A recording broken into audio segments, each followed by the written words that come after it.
Herkese merhabalar. Benim güzel ve değerli takipçilerim, arkadaşlarım ve YouTube kanalımın yeni misafirleri. Benim YouTube kanalıma hoş geldiniz.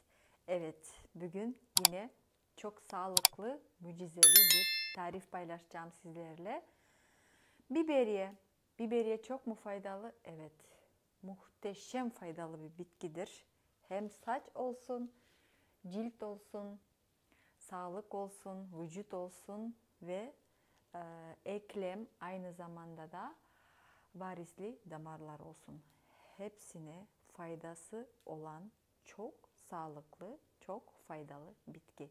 Evet, hemen bugünkü tarifimize geçiyoruz. Şimdi alalım biberiyeden şöyle bir 10 dal. 4, 6, 8, 10 dal biberiyeyi bir tencereye yerleştirdim. Üzerine direkt kaynamış sudan döküyorum. Kaynar sudan şöyle yaklaşık 1-1,5 litre dökelim. Şimdi de tencereyi ocağa yerleştiriyoruz. Ocağa yerleştiriyoruz. Ocağın ateşini yüksek ateşte açıp önce bir kaynamasını bekliyoruz arkadaşlar. Böyle fokur fokur kaynamaya başlayınca ateşini azaltıyoruz.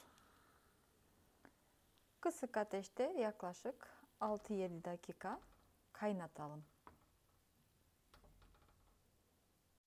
Evet, şimdi alıyoruz ocaktan.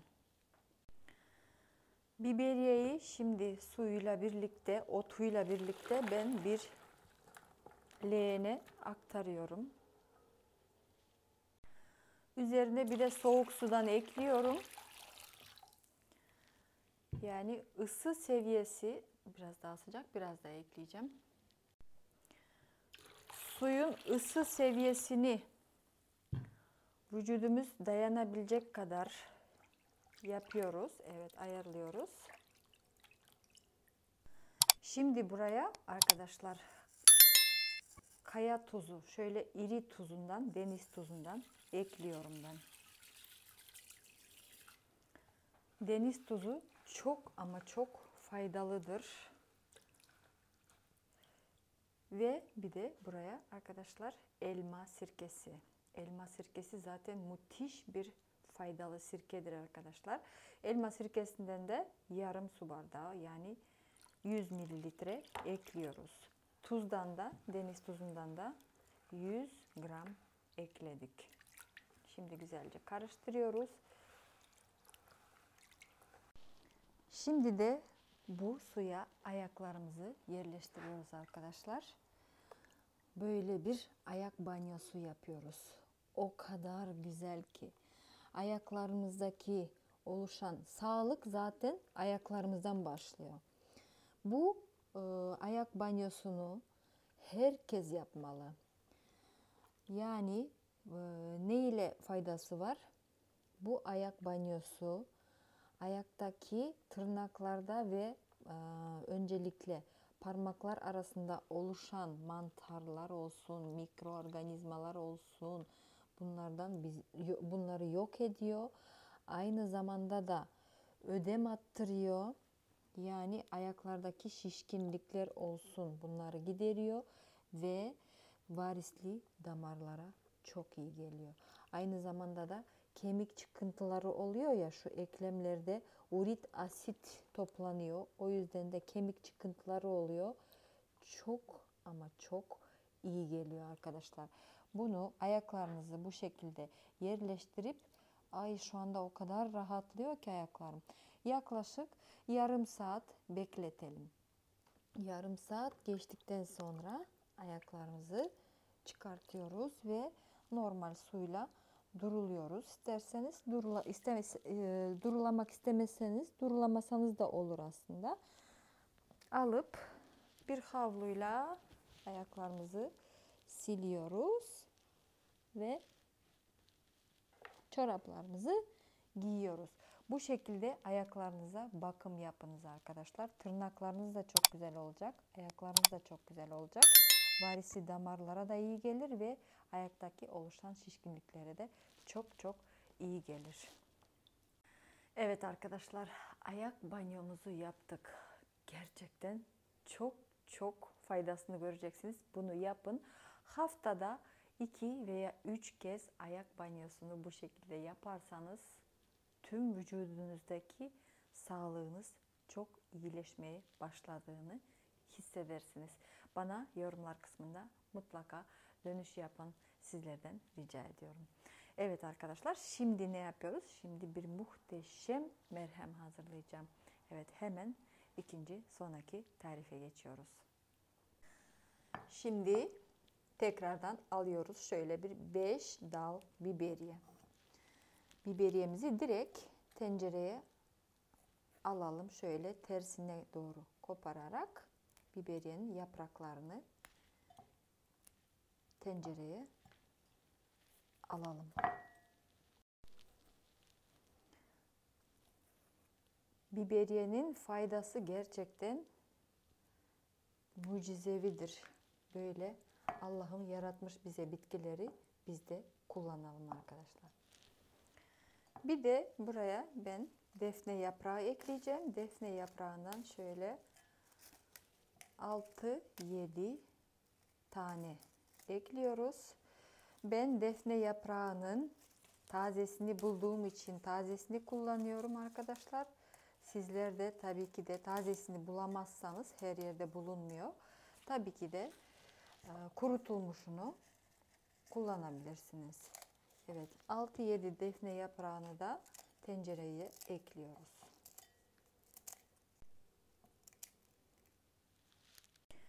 Ve arkadaşlar, bir de buraya ben ne ekleyeceğim, bakın, kekik ekleyeceğim. Muhteşem faydalı bitkidir kekik de. Bu kekiği de Adana'dan arkadaşım getirdi. Bütün Adana'ya selamlar olsun. Bütün Türkiye'ye ve bütün benim takipçilerime, izleyicilerime selamlar olsun. Evet, 2 yemek kaşığı kekik ekliyoruz.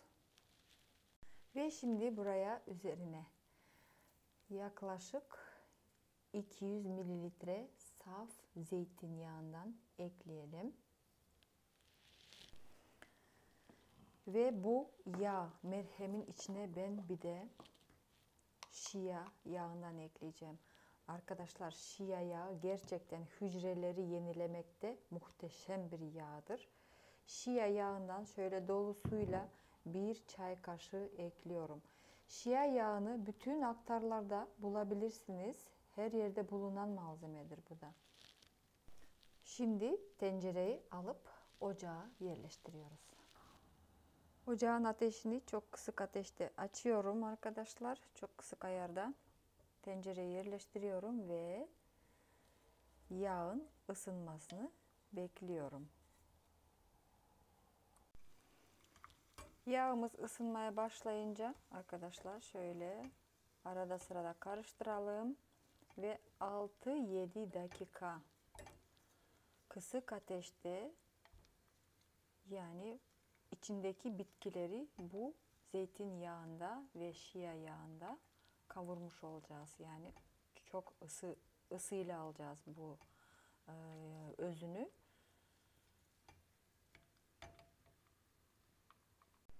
Tenceremiz daha ocaktayken arkadaşlar 1 yemek kaşığı deniz tuzundan ekliyoruz. Ve şöyle güzel karıştırarak çok kısık ateşte hem tuz da eriyecektir, karışacaktır, hem de bizim bitkilerin özü çıkacaktır. Evet arkadaşlar, bakın çok güzel böyle 6-7 dakika kavurduğum kısık ateşte. Şimdi de ocaktan alıyorum. Tencereyi ocaktan aldıktan sonra şöyle bırakalım, yağı ılık olmasına, ılık haline gelene kadar bekleyeceğiz. Şimdi yağımız ılık hale geldi. Bir süzgeç yardımıyla ve gazlı bezle yağı süzüp alalım.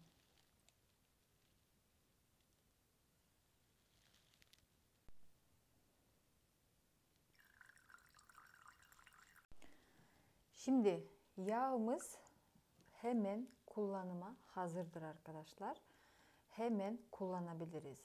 Yağı nerede saklamamız gerekiyor? Yağı karanlık ve serin ortamda 6 aya kadar saklayabiliriz arkadaşlar. Gelin şimdi de uygulayalım.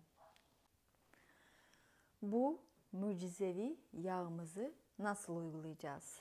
Bu yağı her gün akşamları ayaklarımıza, parmaklarımıza, kemiklere, varisli damarlar oluşan yerlere uyguluyoruz arkadaşlar. Ve bu ayak banyosunu yaptıktan sonra mutlaka uygulayınız. Şöyle masaj şeklinde. Ben ellerimde, kollarımda göstereyim sizlere. Siz de ayaklara, hem ellere, eklemlere uygulayabilirsiniz ve bütün vücudumuza uygulayabiliriz. O kadar güzel etkileri göreceksiniz. Sonuçlar, güzel sonuçlar alacaksınız. Mutlaka lütfen bana bu yağı yapıp, bu prosedürü yapıp, ayak banyosunu yapıp, ondan sonra bu yağı uygulayıp bana yorumlar kısmında dönüş yapınız. Sizlerden bekliyorum güzel dönüşlerinizi. Bu yağı her gün akşam uyguluyoruz ve güzelce masaj yapıyoruz. Bütün vücudumuza masaj yağı olarak da kullanabiliriz. Masaj yapılırken bu yağı yanınıza alın ve size bu yağ ile masaj yapsınlar arkadaşlar. Ve her gün kendiniz de evde ayaklarınıza, eklemlerinize, varisli damarlar oluşan yerlere uygulayınız. Muhteşem faydasını göreceksiniz. Evet, yağı dediğim gibi karanlık ve serin ortamda 6 aya kadar saklayabiliriz ve her gün kullanabiliriz. Hemen yağ zaten şimdi hazırladığınız zaman kullanıma hazırdır arkadaşlar. Bundan sonraki de güzel bir şahane tarif geliyor. Onu da izleyiniz. Yorumlar kısmında da bütün sorularınızı ve yorumlarınızı yazınız arkadaşlar. Bakar mısınız? Topladım geldim biberiyeleri. Biberiye gerçekten muhteşem bir faydalı bitkidir arkadaşlar. Bunu mutlaka yapmanızı tavsiye ediyorum sizlere. Biberiyenin faydaları şunlardır. B6 vitamini var. Folat, tiamin, çinko, sodyum, potasyum, bakır, magnezyum, manganez, demir, fosfor, kalsiyum gibi birçok faydalı vitaminleri içerir bizim biberiyeler. Evet, her evde bulunması gereken bir bitkidir. Mutlaka ve mutlaka biberiyeyi evimizde ekelim. Zaten ekilmesi de biberiyenin bakımı da çok basittir. Normal her yerdeki toprakta büyüyebilen bir bitkidir. Sadece suyundan eksik etmeyiniz arkadaşlar. Evet, kürümüze başlıyoruz. Muhteşem varislere karşı çok güzel bir kür yapıyorum arkadaşlar sizlere.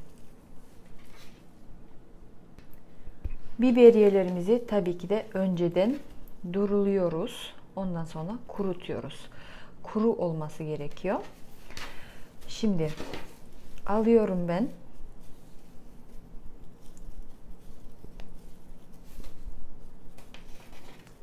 Yaklaşık şöyle bir 10 dal biberiye alalım. Ve biberiyelerimizi bu sefer şöyle sadece yapraklarını alıyoruz.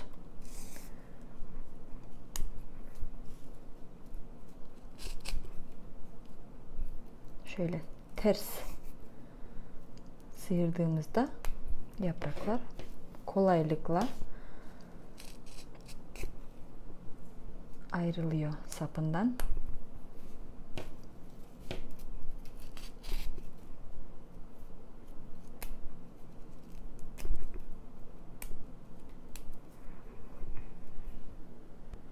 Biberiyelerimizi bir cam kavanoza yerleştiriyoruz. Bu arada biberiye gerçekten kokusu da çok güzeldir.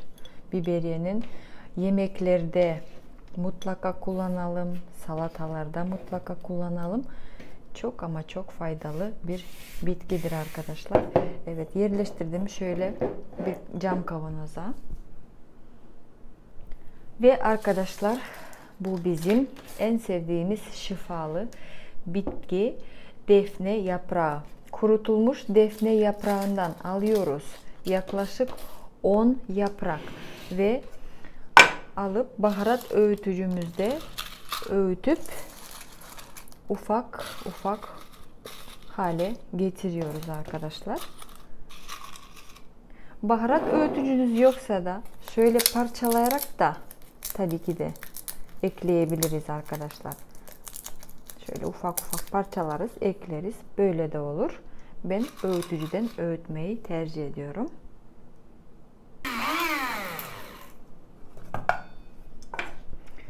Evet, öğüttüğümüz defne yapraklarımızı da kavanoza aktaralım.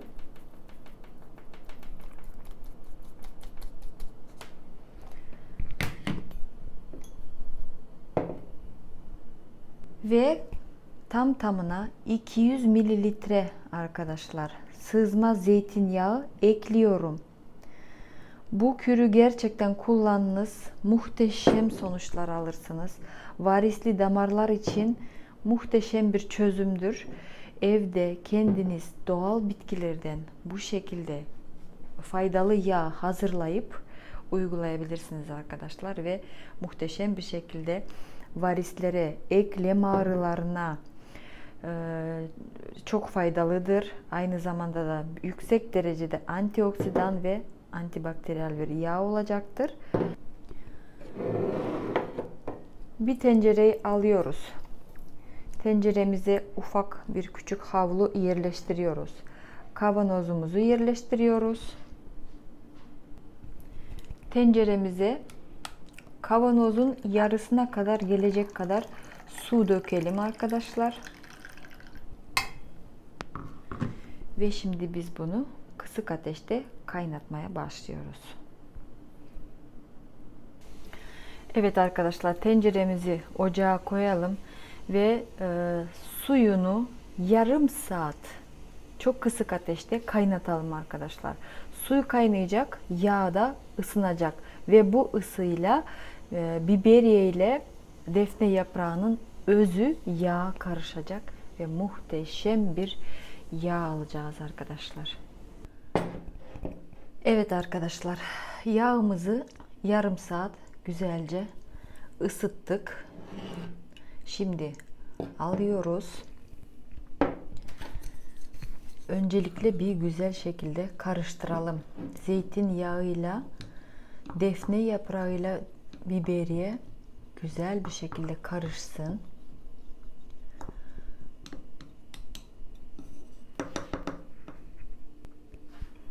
Kavanozun kapağını kapatalım ve arkadaşlar, yağımızı tam özünü çıkara hazırlamak için havluya saralım.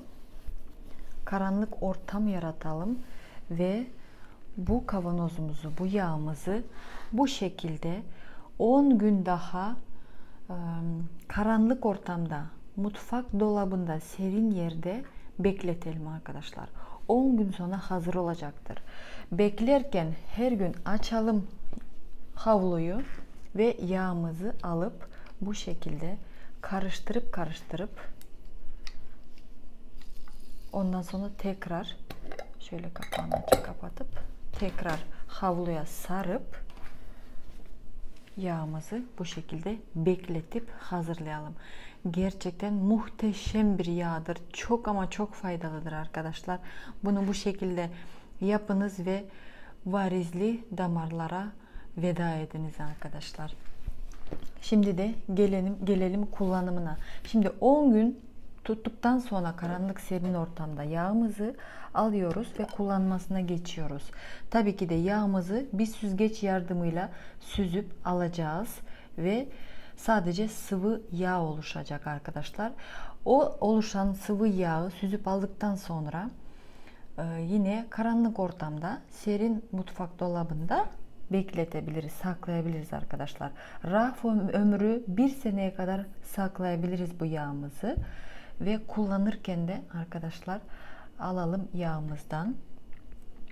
Kemik eklemlerine sürelim, uygulayalım.